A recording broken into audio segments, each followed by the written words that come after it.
TRS నాయకులు ఎర్రల శ్రీనివాస్ నాతో పాటు గతంలో కూడా ఫోన్ ట్యాపింగ్ కేసు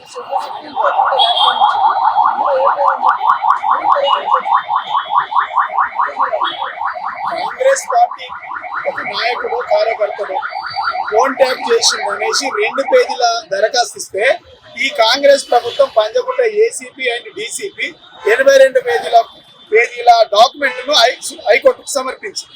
హైకోర్టులో మొట్టికాయలు వేస్తే హరీష్ రావు గారికి పాజిటివ్గా రిజల్ట్ వచ్చింది. తీర్పు వస్తే తీసుకుపోయి మళ్ళీ సుప్రీంకోర్టు వేసింది కాంగ్రెస్ ప్రభుత్వం.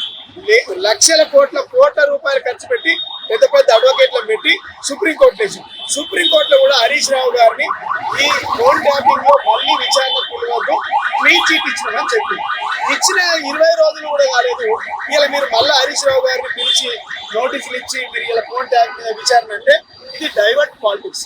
ఈ ప్రభుత్వం అవినీతి గురించి, ప్రభుత్వం చేస్తున్నటువంటి మోసాల గురించి, ప్రభుత్వం చేస్తున్నటువంటి ద్వంద్వ వైఖరి గురించి ప్రశ్నిస్తున్నందుకు మీ అవినీతిని, మీ టెండర్లలో స్కామ్ జరిగిందని, ఈ ప్రభుత్వంలో అనేక శాఖలలో స్కామ్స్ జరుగుతున్నాయని ప్రశ్నిస్తున్నందుకు మా నాయకుల పైన ఇలా మీరు కేసులు పెట్టి విచారణ తీస్తున్నారు.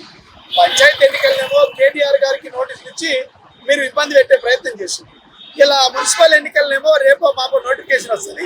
మున్సిపల్ ఎన్నికల్లో ఎట్లనే చేసి వీళ్ళని ఇబ్బంది పెట్టాలని చెప్పేసి హరీష్ రావు గారికి నోటీసు. దీన్ని ప్రజలకు అర్థమవుతలేదా? ప్రతి శాఖలో కుంభకోణం జరిగింది. ఆ కుంభకోణాలు మంత్రులు వాటాలు పంచుకుంటున్నారు. ఇలా బొగ్గు స్కామ్ లో సొంత బామ్మర్దికి టెండర్ వచ్చింది, టెండర్ ఇచ్చేటువంటి ప్రయత్నం ముఖ్యమంత్రి చేసిండు అని నిన్న 11 గంటలకు ప్రెస్ మీట్ పెట్టి చెప్తే రాత్రి 9:30కు సిట్ ఆఫీస్ నుంచి నోటీసులు వచ్చినాయి. ఇలా అర్థమవుతుంది ప్రజలకు. అంటే ప్రశ్నిస్తున్నందుకే కదా మా మీద కేసులు పెట్టారు. సిద్దిపేటకు చెందిన చక్రధర్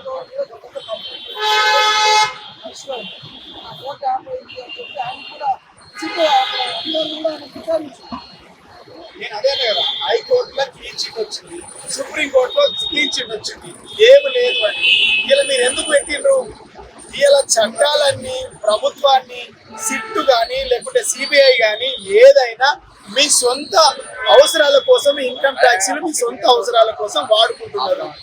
ఎవరైతే ఇండివిజువల్ వ్యవస్థ ఉంటుందో ఇండివిజువల్ వ్యవస్థనంతా కూడా తన వ్యక్తిగత అవసరాల కోసం వాడుకుంటా ఉన్నాడు. మేము ప్రజల పక్షాన మాట్లాడుతున్నందుకు, ప్రశ్నిస్తున్నందుకు మమ్మల్ని ఇలా ఎంక్వైరీల పేరిట, కాళేశ్వరం పేరిట ఇక కమిషన్ వేసి మా విచారణ పిలిచింది, ఫోన్ ట్యాపింగ్ పేరిట ఇట్లా ఇలా ఈ రకరకాల పేరిట ఇలా మమ్మల్ని పిలుస్తా ఉన్నారు. చివరకు న్యాయం గెలుస్తుంది, ధర్మం గెలుస్తుంది. అధర్మం ఏ రోజైనా ఓడిపోవాల్సిందే. డెఫినెట్గా ప్రజలే బుద్ధి చెప్తారు. మీరు ఎన్ని మాట్లాడినా ప్రజల పక్షాన మాట్లాడడం, ప్రజల సమస్యలు ప్రశ్నించడం మానుకోండి. బొగ్గు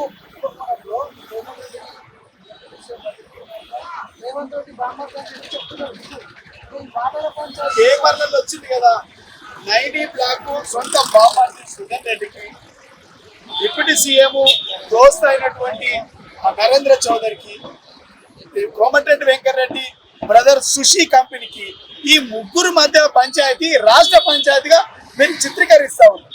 ఇలా మీ ముగ్గురు వాటాలు పంచుకుంటుంటారు బొగ్గు స్కామ్ లో స్కామ్ జరుగుతుంది అనేసి సుధన్ రెడ్డికి వేల కోట్ల రూపాయలు కాంట్రాక్ట్ అప్పచెప్పే ప్రయత్నం చేస్తున్నారు. ప్రశ్నిస్తున్నందుకు 11 గంటల ప్రెస్ మీట్ పెడితే 9:30కు నోటీసులు వచ్చినాయి. ఇప్పుడు చర్చలాగా సాయంత్రానికి టెండర్లు రద్దు చేసింది. ఒకటే టెండర్ రద్దు అయింది, మిగిలినవి రద్దు కాలేదు. నిజంగా నిజాయితీ ఉంటే ఇలా సైట్ విజిట్ అనేది కొత్తగా పెట్టిండ్రు. ఎవరికైతే అవసరం ఉంటుందో వాళ్ళకు మాత్రమే సర్టిఫికెట్ ఇస్తారు. సైట్ విజిట్ పెట్టిండ్రు. ఎవరికైతే ఇవ్వద్దు అనుకుంటుందో టెండరు వాళ్లకు సర్టిఫికెట్ ఇవ్వదు. ఇది సింపుల్. భారతదేశంలో ఎక్కడ లేనటువంటి నిబంధన. ఓన్లీ 90 కోల్ మైన్ లో ఎందుకు పెట్టిండ్రు? మీ బామార్దికి టెండర్ రావడానికి, మీ దోస్తులకు టెండర్లు రావడానికి. ఈ రాష్ట్రాన్ని దొంగలు పడ్డట్టు కాంగ్రెస్ ప్రభుత్వం దోసుకు తినడాన్ని, మేము ప్రశ్నించడాన్ని ప్రజల పక్షాన ప్రశ్నిస్తే కాంగ్రెస్ పార్టీ జీర్ణించుకోలేదు. రాధాకృష్ణ రాసిన కథనంలో ఎలాంటి ఎవిడెన్స్ లేదు.